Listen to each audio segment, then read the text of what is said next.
Hi, I'm Dennis Wilson. At Delta Dental of New Jersey, we're committed to educating the public about the importance of good oral health and its role in our overall health and well-being. That's why we're proud to support the important healthcare programming produced by the CAUCUS Educational Corporation and their partners in public television. Funding for this edition of One-on-One with Steve Adubato has been provided by Delta Dental of New Jersey. Everyone deserves a healthy smile. The New Jersey Education Association, Wells Fargo, New Jersey Sharing Network, dedicated to saving lives through organ and tissue donation. The law firm of Gibbons, P.C., Verizon, and by NJ Best, New Jersey's 529 College Savings Plan. Turn a dream into a degree. Promotional support provided by the New Jersey Business and Industry Association and by New Jersey Monthly, the magazine of the Garden State, available at newsstands. This is One-on-One. I'm an equal American just like you are. The jobs of tomorrow are not the jobs of yesterday. Look at this. You got this? Here it is, man. Look at that. Life without dance is boring. When you first heard that they were doing Charlie Rose and Gayle King, didn't you go, what? Do you enjoy talking politics? No. People call me because they feel nobody's paying attention. Our culture, I don't think, has ever been tested the way it's being tested right now. That's a good question. High five. One-on-One is pleased to welcome Dr. Jeffrey LeBenger, Chairman and Chief Executive Officer of Summit Health Management and Summit Medical Group. Good to see you, Jeff. Thank you for having me here. A whole range of issues I want to talk to you about, but the first area, let's talk a little bit about oral health, a subject that doesn't get a lot of attention. You were just telling me that your specialty is in the area of?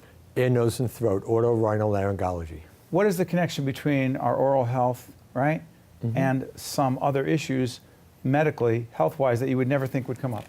Well, a few things. One, as the population ages, a lot of people who are in the Medicare distribution do not have dental care in their policies.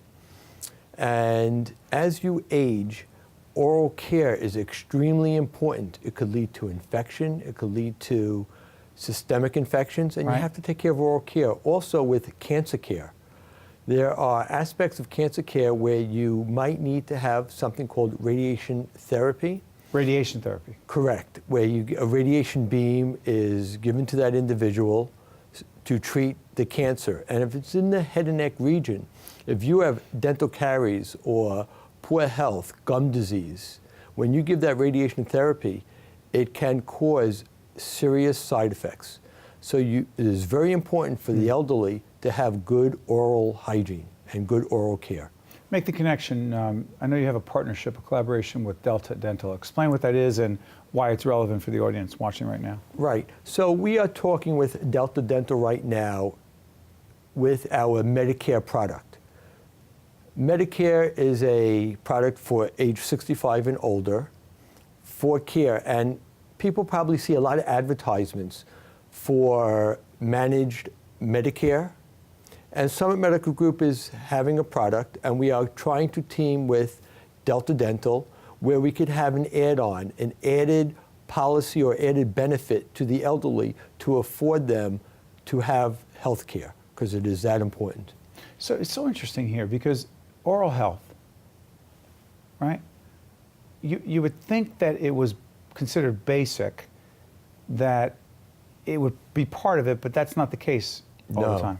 No. In medical care, physicians do not really treat the oral cavity. We who are trained in ENT, we understand that is extremely important, and we look for oral pathology. Right. But gum disease, dental caries do lead to significant issues. Let's shift gears to employee health. You have said that that being healthy is not as complicated as we sometimes make it, right? Correct. You told our producers, eat less, exercise more. It's not rocket science. Correct. Elaborate. Correct. So what I mean by it's not rocket science is that people have to expend or eat 1,500 to 1,800 calories a day. But that's normal. But doctor, doesn't have to do with the size of, you know? No, maybe I weigh more than you. I want to make a case that I have bigger bones than you.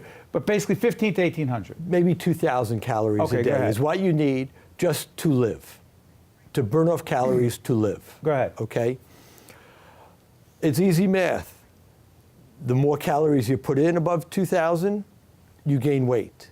If you could do some exercise or do something where you burn some calories, if you put in 2,000, you burn 2,500, you burn off 500 calories, that might lead to a half a pound a week.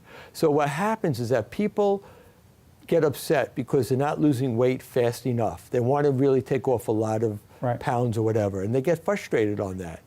But if you do a sensible diet with exercise, you will lose a half a pound a week, 26 pounds a year. It is achievable. But what happens is that people don't realize there's a lot of advertising, fast food, this, that, whatever. You go and order a bacon cheeseburger, that's like 2,500, 2,000 calories or 3,000 calories right at that sitting. Well, like that's it. And it's done. And how much exercise would you have to do? I mean, how long would you have to be on that treadmill, that stair stepper? 2-3 hours. 2-3 hours. So that's not realistic. No, it's not. So you have to really watch your calories. It's really important. And you have to calorie count. But people don't do that, and people cheat calorie counting. Where's the Fitbit? Because I know did you actually get the Fitbit for your team? So what we did is we gave Fitbits out to the entire employee population of the Summit Medical Group. And we did challenges at work. Who could have the most steps? Departments fed off other departments. And we had a challenge at the group. And it did show that people did lose weight and became healthier and felt good about themselves. Is there actually an impact in your mind, Jeff? Do you think there's a connection between being healthier, losing weight, and, I'm not going to say employee productivity, but happier employers? Yes, employees? I think there is a huge benefit when you have happier and healthier employees. It is known that your endorphins, these are chemicals that make you feel good about yourself. When you exercise, you produce them. Okay, when you feel good about yourself.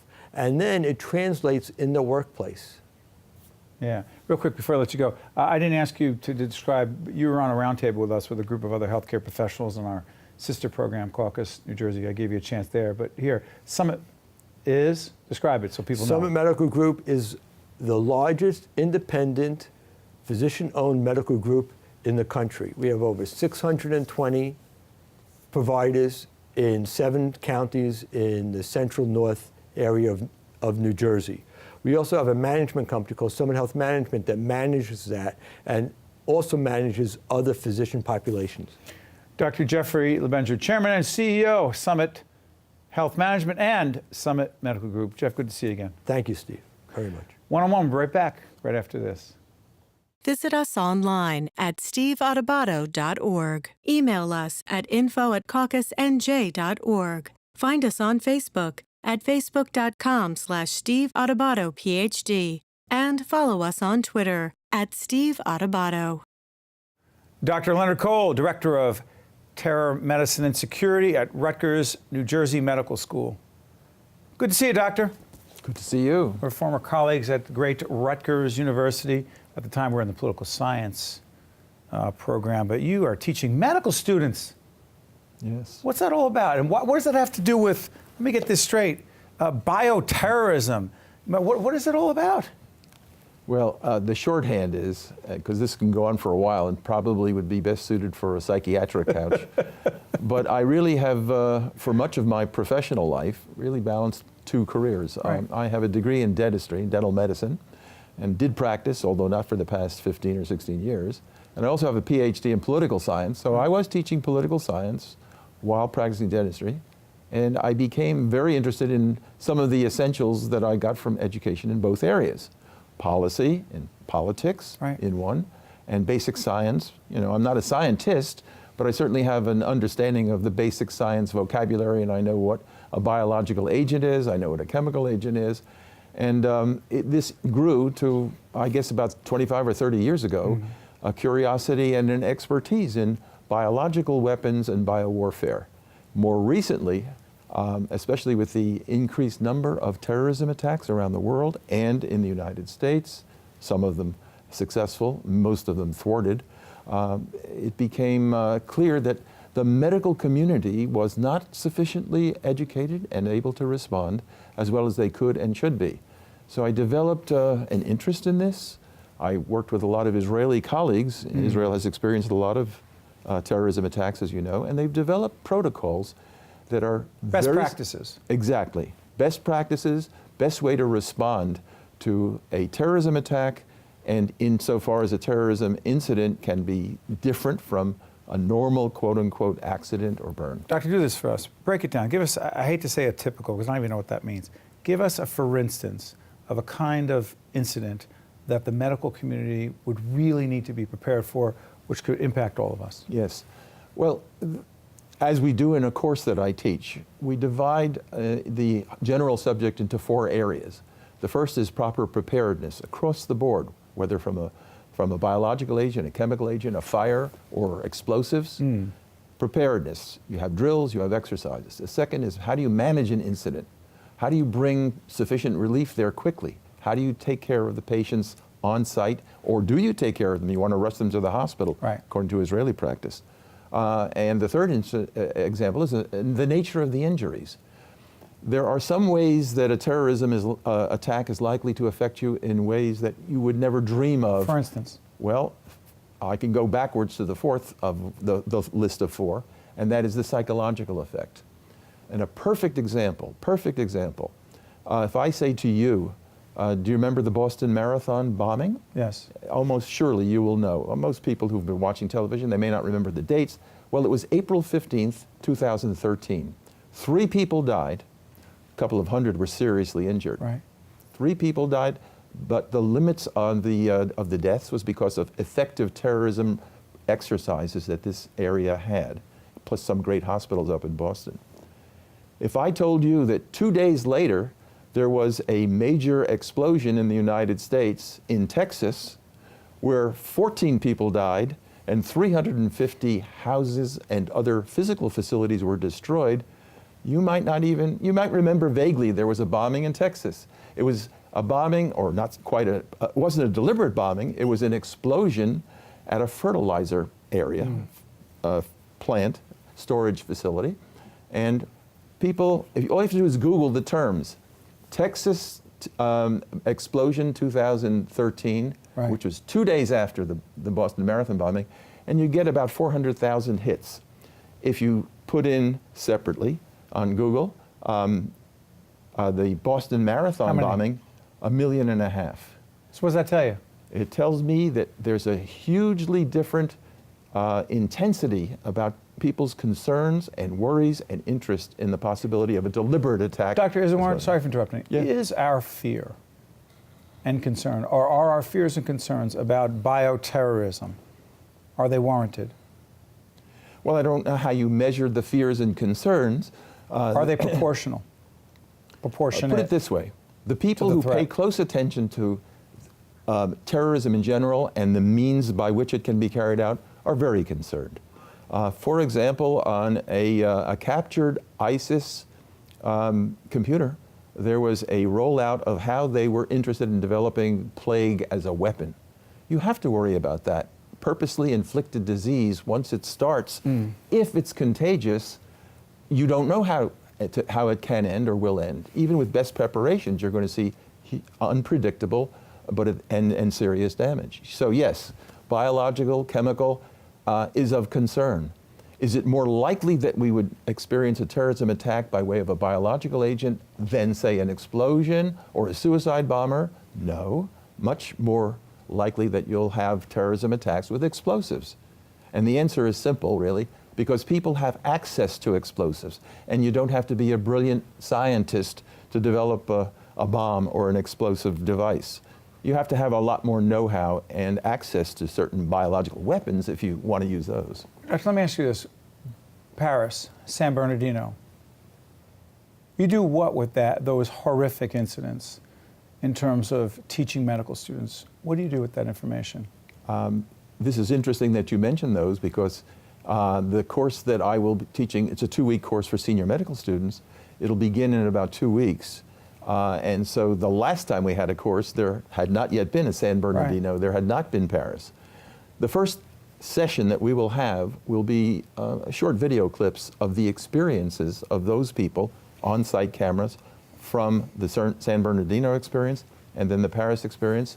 And it will at least raise the consciousness of the students who've been working for 4 years on more narrow medical issues as opposed to the relationship of terrorism. How would it help them? How do you think it helps them to see that? The likelihood that any one of us will be a victim or even in the immediate vicinity of a terrorism attack is very, very small, very slim, not zero.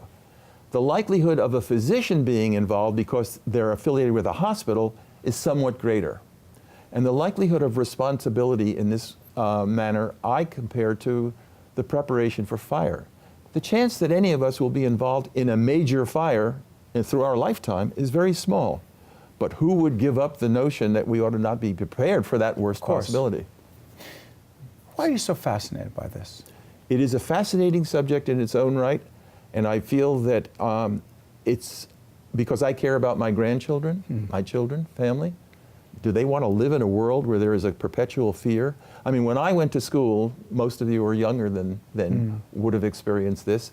There was no such thing as a metal detector having to go through school. You live in a different kind of society now, in part out of fear and because there's less civility at some level. And I wish that we could come back to some of the more, I think, satisfying, peaceful But this nature. is the way it is, Doctor, isn't it? And it's the way it's going to be for the foreseeable future. So the reality, yes. In the time we have left, Yeah.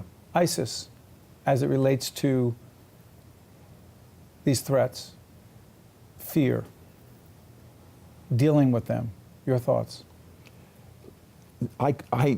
In my lifetime, I can never remember being as appalled in actually seeing people have their throats slit, people put in cages and then put into water. I mean, the most horrendous kind of behavior perpetrated by ISIS. I don't know what their end purpose was, whether by scaring people or making them disgusted, you would therefore bend to their will or bend to their perverted theology. But I would say that it is a reminder that there is evil in this world and that we really do have to measure up to preparing for it and fighting it, not accommodating to it. Last thing I want to ask you, because I'm fascinated by leadership, what does really strong leadership look like in the face of such terrorism? I will make a nonpartisan statement since we're in the middle of the presidential race season.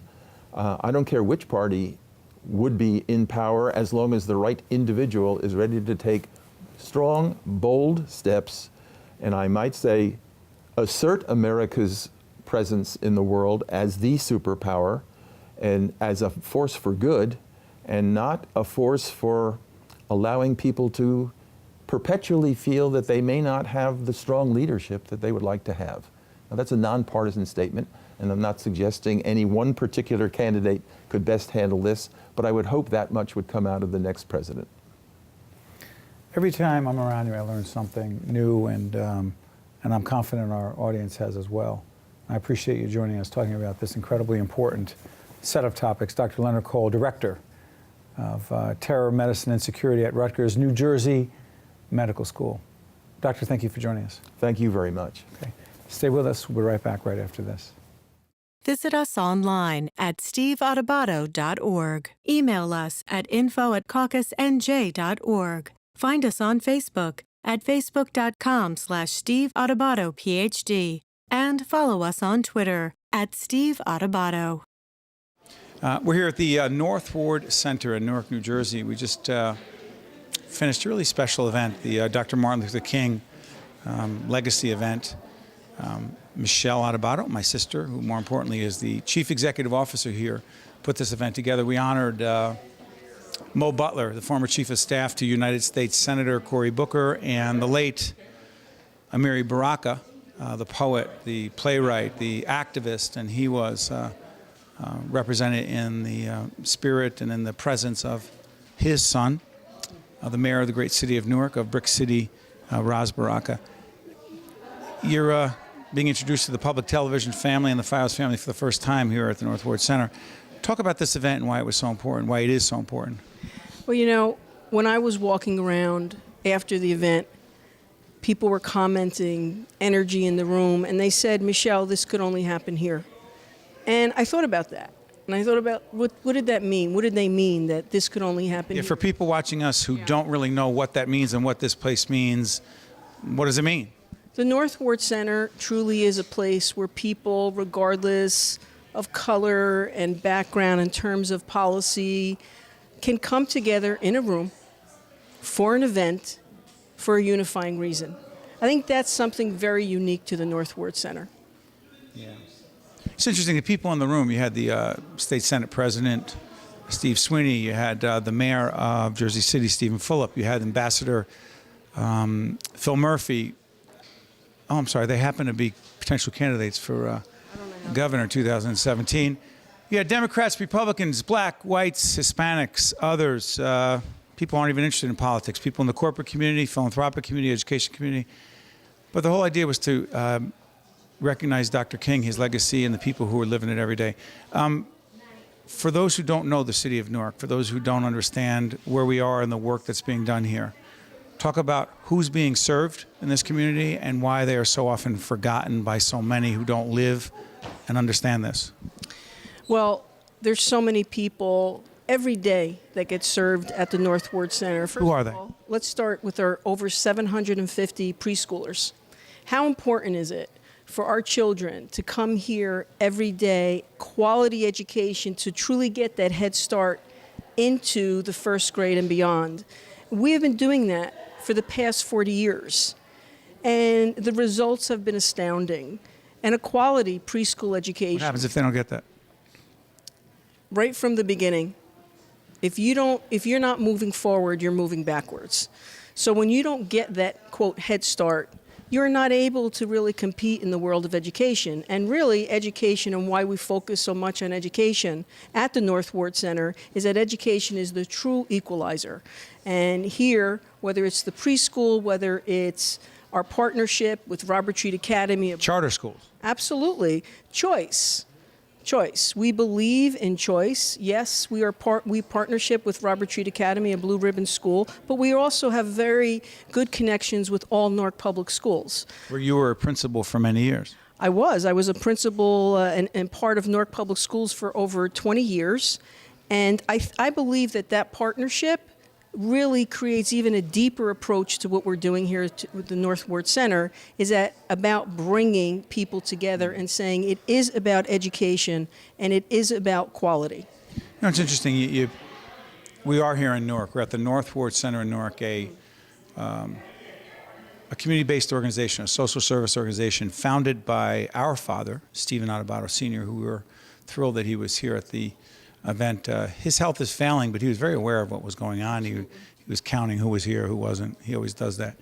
But you can check out North Ward Center and figure out what they do and why they matter. But community-based organizations, not-for-profits, it's not government, it's not the corporate sector. But for those who don't understand, Michelle, why not-for-profits are so important in this country, take it beyond the North Ward Center.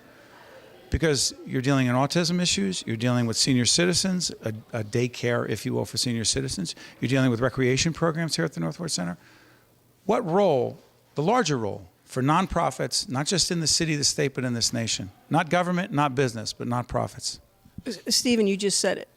It's not government, it's not business, it's those core services and beyond that happen truly in a nonprofit. I'm so proud to be the CEO of a nonprofit, especially the North Ward Center, because what we do is provide services. Where else would someone go, especially because these are people who are marginalized in our Marginalized is a funny word. What does it mean? People of color. People of color. Are they poor? People who definitely have economic disadvantage, people in the cities, the Norks of this country. There needs to be more examples of nonprofits providing those educational opportunities, more examples of North Ward centers throughout this country. Where would these kids play baseball on a field? There's a field, not a little field, a great field called Roberto Clemente baseball field where I believe there are 6 baseball fields there. There are 4 turf fields and 2 dirt fields, and it's amazing to see kids play there. Now, in a lot of suburban communities around this state and this nation, it may not sound like a big deal, but to see kids play there, and the Northward Center is involved in that effort as well, how big a deal is that to have kids have a safe place to play baseball on turf and dirt fields in Newark? Right, and beautiful fields.